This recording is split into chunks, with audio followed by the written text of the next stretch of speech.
Tahun 2014, gue dan 4 teman gue naik Gunung Salak lewat jalur Cidahu.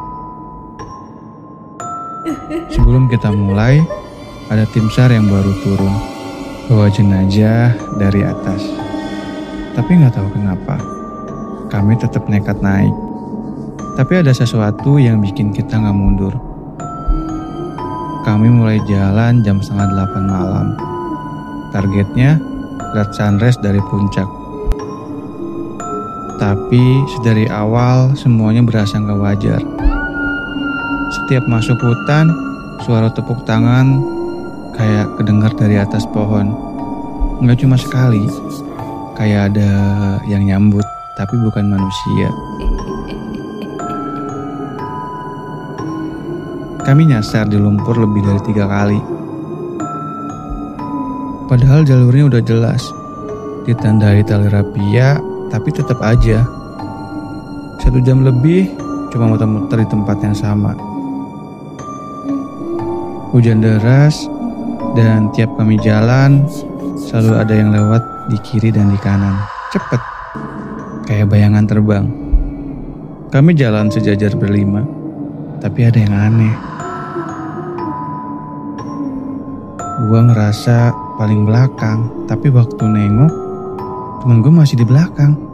Terus, yang barusan jalan duluan itu siapa? Jam 11 malam, akhirnya kita putusin buat masang tenda. Di tanah miring, capek, basah, tapi gak ada yang berani ngomong apapun. Dan waktu semua udah masuk ke dalam tenda, gue sadar. Dan gue berasa tadi itu 6 orang. Pas gue hitung cuma ada 5 orang. Lah, 1 orang lagi siapa?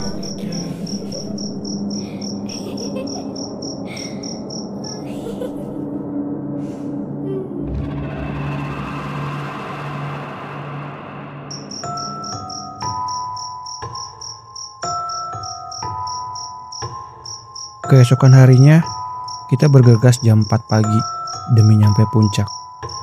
Udara dingin, lembab, dan berkabut, khas Gunung Salak. Sampai di titik di mana bau belerang mulai menyengat banget, itu tandanya kalau puncak udah mulai deket. Ada 1 jalur yang nyaris gak masuk akal. Kiri jurang, dan kanan jurang. Satu-satunya jalan cuma sebatang kayu pohon, gak terlalu besar, yang dijadiin jembatan. Satu-satu lewat, sunyi, deg-degan, tapi kita tetap lanjut. Sampai puncak, gak ada matahari, cuma kabut, dan gak ada pemandangan apa-apa. Ada satu hal yang gak diinginkan pada saat itu. Mbak Jaja. Dia kedatangan tamu bulanan. Pas di puncak Gunung Salak. Pas jam 12:30 siang, akhirnya kita mutusin buat turun. Tapi ada yang aneh dari Mbak Jaja. Langkahnya tetap, tapi matanya kosong. Melotot kayak ada yang ngikutin dia dan marah gitu. Ada yang bercandain dia, ngeledek dikit, tapi dia bales dengan nada tinggi. Bisa diem gak sih? Itu bukan suara biasa. Suaranya dingin dan emosional banget. Waktu makin sore, jam 5:30, semua headlamp habis baterai. Langkah makin tergesa dan disitulah semuanya mulai gak masuk akal. Kami nemu sungai kecil di bawah jembatan. Terus istirahat sebentar buat bersih-bersih. Tapi dari kejauhan ada sosok merah, bertanduk, dan berdiri di depan pos kosong. Gak jelas, tapi kayak marah dan menghadap ke arah kita. Bukan cuma 1, Di sisi lain, muncul sosok lain, seolah kita lagi dikepung.